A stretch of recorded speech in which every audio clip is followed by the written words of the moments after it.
कहा यूँ जा सकता है कि भारत का इस समय जो हाल है बहुत ही दर्दनाक,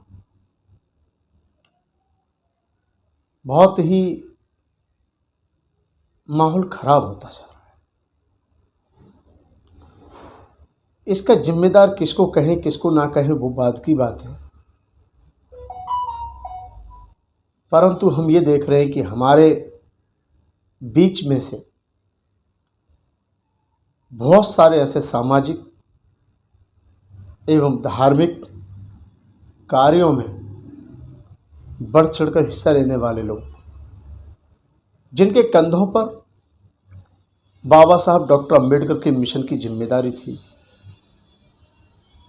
वे ऐसे लोग हमारे बीच में से जा रहे हैं। कभी कभी हमारी आंखें नम हो जाती हैं, आंखों में से नीर भी आने लगता है, आंसू झलक उठते हैं। आंसू बाहर आते हैं तो तकलीफ होती है। हर व्यक्ति हंस रहा है थोड़ा बहुत और एक दूसरे की हिम्मत बढ़ाने की बात जरूर कर रहा है, परंतु अधिकांश लोग अंदर से टूटे हुए हैं, मायूस हुए हैं। हमने अब तक काफी उपासक लोग अपने खो दिए। ऐसी बुरी बीमारी में बहुत कुछ हमसे जुदा हो गया। आज भी एक ऐसी सूचना मिली जो बहुत ही दुख और खेद का विषय है। हमारे महासंघ के परिसंघ, हमारे महापरिसंघ के चेयरमैन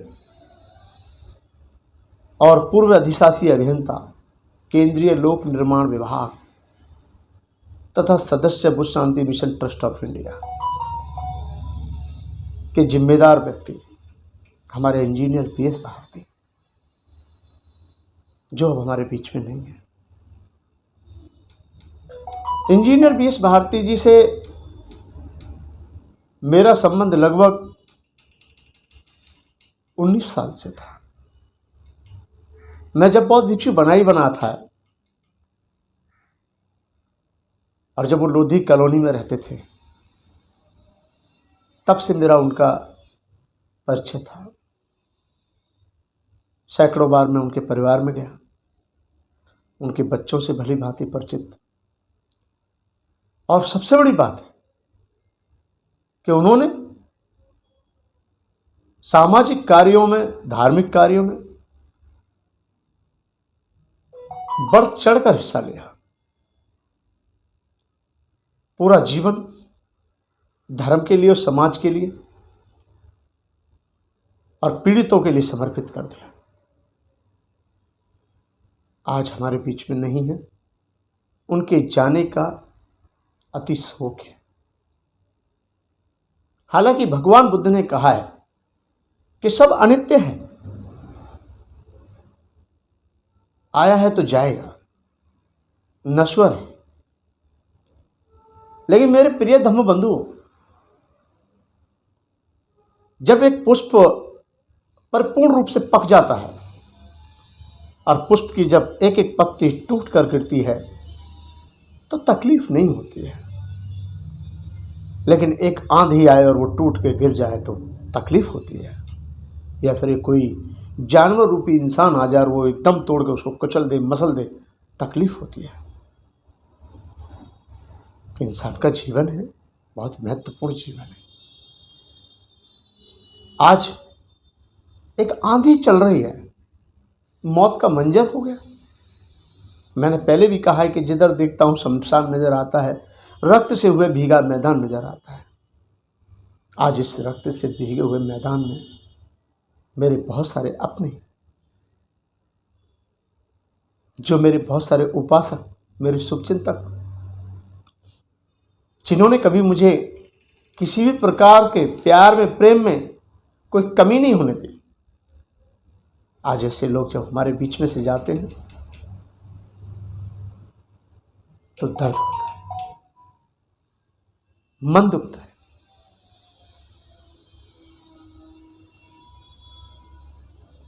क्योंकि समय पूरी रहने के बाद अगर कोई जाए तो हमें पता है कि कृष्णा गौतमी के हमें उदाहरण देने होते हैं,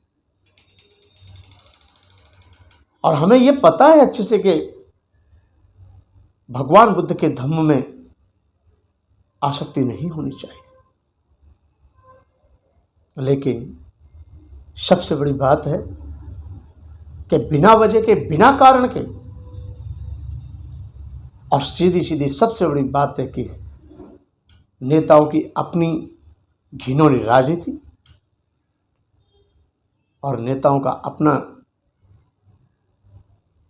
छोटी मानसिकता और देश की सरकार की लापरवाही के कारण आज हर समाज का व्यक्ति हमसे दूर जा रहा है।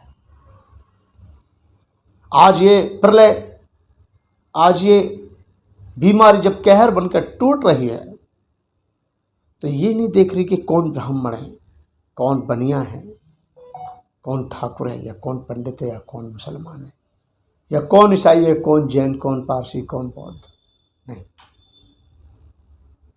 जो कोरोना की चपेट में आ गया, अगर वो दोबारा लौट के आ जाए तो मैं समझता हूं वो उसका पुनर्जन्म है। मैं समझता हूं उसका दोबारा से जन्म हुआ है। अब तक बहुत सारे उपासक लोग हमारे बीच में से गए, उनको मैं दिल से, हृदय से, सम्मानपूर्वक, तहे से अखिल भारतीय भिक्षु महासंघ की तरफ से, बुद्ध शांति मिशन ट्रस्ट ऑफ इंडिया की तरफ से मैं भावपूर्ण श्रद्धांजलि देता हूं। साथ ही जो आज वर्तमान में कोरोना जैसी महामारी से पीड़ित हैं, जूझ रहे हैं, अस्वस्थ चल रहे हैं, मैं उन सभी के लिए मंगल मैत्री देता हूं, मंगल कामना करता हूं। मंगल मैत्री, मंगल कामना किसी विशेष जाति वर्ग के लिए नहीं होती। समस्त संसार के जो लोग हैं, जो आज अपने आप को असहाय महसूस कर रहे हैं, आज उनको कहीं ना कहीं आवश्यकता है मंगल मैत्री की। उन सभी के लिए उन्हें मैं मंगल कामना करता हूं। नाम लेने से तो बहुत बड़ी लिस्ट है, फिर भी हमारे कुछ जो चंद उपासक लोग जो दिन रात हमारे संपर्क में रहते हैं, हमारे पूर्व IAS RK सिंह साहब अस्वस्थ चल रहे हैं, जैसा कि मैं पहले बता चुका हूँ। समाज में उनका बहुत अपना एक अस्तित्व है, बहुत व्यक्तित्व है, बहुत ही काम किया है समाज के लिए। वो हमारे बहुत ही सम्मानित उपासक हैं, वो स्वस्थ हों। हमारे अजय प्रसाद पुलिस उपाधीक्षक हैं बोध गया में इस समय पर, वो भी इस बीमारी से जूझ रहे हैं। भगवान बुद्ध से कामना करता हूं कि वो भी स्वस्थ रहे। इंजीनियर RS भारती जी की मिसेज भी अस्वस्थ हैं, और इंजीनियर पारसनाथ जी के परिवार में भी, और वो स्वयं भी अस्वस्थ हैं। इंजीनियर BK राम साहब भी अस्वस्थ हैं। साथ ही यह है कि इंजीनियर KP सिंह साहब भी अस्वस्थ हैं, लेकिन अब ये धीरे धीरे स्वस्थ होते जा रहे हैं। हमारे बहुत जिम्मेदार इस बुद्ध विहार के पिलर और स्तंभ दयाराम करदम साहब, शिक्षक, दिल्ली सरकार से सेवानिवृत्त हैं शिक्षा विभाग से, उनकी पत्नी और वो स्वयं स्वस्थ हैं, उनके लिए भी मंगल कामना करता हूँ। बहुत सारे ऐसे उपासक लोग हैं जो आज वर्तमान में परिचित और अपरिचित सभी कहीं ना कहीं पीड़ित हैं, और जो स्वस्थ हैं उनसे मैं उम्मीद करूंगा कि वो अपने आप में सावधानी बरतें और अपने स्वास्थ्य का पूर्ण रूप से ख्याल रखें, क्योंकि आप स्वस्थ होंगे तो कहीं ना कहीं पीड़ितों की मदद कर सकते हैं। आप स्वस्थ होंगे तो कहीं ना कहीं उनसे उनका हौसला बढ़ा सकते हैं जो आज वर्तमान में अस्वस्थ चल रहे हैं। बहुत सारे ऐसे परिवार हैं, पुनः बोल रहा हूँ मैं आप सभी से, कि जो अस्वस्थ हैं वो जल्दी स्वास्थ्य लाभ प्राप्त करें। और बहुत से लोग जो ठीक होकर के आ गए हैं उनके लिए पुनः आगामी भविष्य के लिए मंगल मैत्री और मंगल कामनाएं। देशराज प्रेमी साहब की मिसेज स्वस्थ हो गई हैं, मुझे ये जानकर बेहद खुशी हुई। राम खिलाड़ी जी का परिवार और स्वयं राम खिलाड़ी जी स्वस्थ हो गए, ये भी हमारे बिहार के जुड़े हुए उपासक हैं। जो जो लोग स्वस्थ होते जा रहे हैं वो विशेष सावधानी बरतें। जो लोग अस्वस्थ हैं वो जल्दी स्वास्थ्य का लाभ प्राप्त करें और जल्दी स्वस्थ हों। और जो लोग स्वस्थ हैं वो दूसरों के लिए मंगल कामना करते रहें और सावधानी बरतें। और वो ये ना जाए इस समय पर कि कौन राजनीति कर रहा है कोरोना वायरस पे, कौन घिनौनी राजनीति कर रहा है इस कोरोना वायरस पे, कौन कितना, जो जैसा करेगा वैसा तो उसको भरना ही है। अति हर चीज़ की बुरी है, अति जो है दुखदायक है, और सभी जानते हैं कि अति होने पर अंत बुरा होता है। वो जो लोगों ने पूरे देश के साथ लापरवाही जिन्होंने की है उनकी सज़ा तो प्राकृतिक दंड देने ही वाला है। लेकिन जो लोग इसके शिकार हुए हैं, मेरा उन लोगों से निवेदन है कि जो चले गए उनके लिए भावपूर्ण श्रद्धांजलि, और जो पीड़ित हैं वो लोग अपना जल्दी स्वस्थ होंगे ऐसी मैं भगवान बुद्ध से मंगल कामना करता हूँ। और जो लोग इस समय पर स्वस्थ हैं वो दूसरों के लिए मंगल मैत्री करते रहेंगे।